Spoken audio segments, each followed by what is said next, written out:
Right now, I am going to show you how we installed this new vanity into our bathroom. This is a hallway bathroom, and as you can see, there is not a lot of room. We were able to actually take out the old one and put the new one in a single day. I think it'd be nice to actually show you the old vanity now here so you can actually see where we started and then what we ended up finishing with. So now let's go ahead and get started. Really, the first thing that I needed to do was turn off the water and disconnect the pipes from underneath the vanity. So I placed a bucket underneath the pipes to catch any water, and then I removed the P-trap and made sure that all the pipes and compression fittings were disconnected. So with the sink and pipes disconnected, it's time to start working on removing the top of the vanity. For this, we used a box cutter and simply go around the edge of the vanity, cutting the caulking to remove it and release it, going over the sides and around the vanity. Now, we removed the top of the vanity from the base. To do this, I used a Phillips head screwdriver and a hammer. I basically drove the screwdriver under the vanity in between the top and the base to separate the glue holding the top on. I just went from one side to the other, hammering in the screwdriver every few inches. So once I completed the whole length, I started lifting up on the vanity until it broke free and released. Removing the bottom portion was a lot more challenging because the pipes were installed through the back of the vanity, so I had to cut the vanity out. Now, I didn't have a saw or a really good tool to do this, so I just used a pair of tongue and groove pliers to essentially rip out pieces of the back of the vanity. I did this until I had enough room around the pipes to remove the vanity.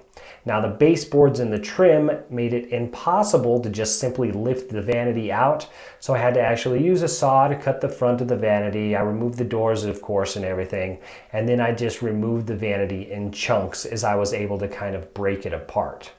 Now, once the vanity was out, we removed the old mirror. I uploaded a video of us doing this, so if you do want to watch that, I will link it in the description of this video. Now, once the mirror and everything was removed, we vacuumed and cleaned up and prepped for the new vanity. For the installation of the new vanity, we first put the base into the bathroom and got that situated and placed where we wanted it. Then we prepped the top of the vanity by installing the faucet. Once the vanity top was in place and I kind of had an eye where I wanted it, I lifted up the top of the vanity and then put a bead of caulking around. This would secure the vanity top in place. So once the top was secure, I reattached the piping below. For this, I used flexible faucet supply line. Then I added a flexible P-trap as well.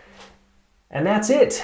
That is installing this bathroom vanity. We did also hang this mirror with a wire and a drywall anchor. I did a video on that if you want to check that out as well. One issue we had was I accidentally drilled a hole in our drain pipe. Our washer and dryer are upstairs and the drain pipe goes down through the walls here. I didn't realize that. I accidentally drilled a hole in that pipe, and we did fix that. So I suggest you kind of check out that video, see what other issues we ran into here through this remodel here in the bathroom.